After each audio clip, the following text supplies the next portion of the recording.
జిల్లా పాలకుర్తి మండల కేంద్రంలో పాలకుర్తి ఎమ్మెల్యే యశస్విని రెడ్డి పర్యటించారు. పర్యటన సందర్భంగా సోషల్ వెల్ఫేర్ స్కూల్ ప్రాంగణంలో 2 లక్షల వ్యయంతో నిర్మించిన మినీ వాటర్ ప్లాంట్ ను ఎమ్మెల్యే యశస్విని రెడ్డి ప్రారంభించారు. పాఠశాలలో వాటర్ ప్లాంట్ ఏర్పాట్ల పట్ల విద్యార్థులు హర్షం వ్యక్తం చేశారు.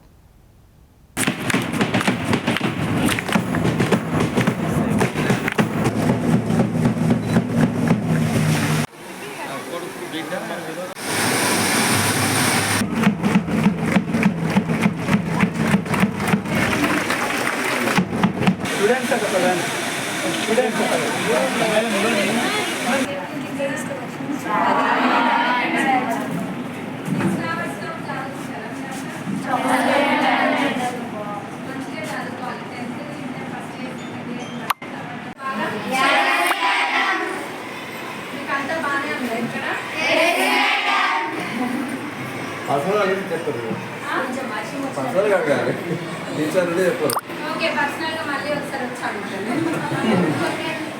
ఓకే మంచిగా చదువుకోండి.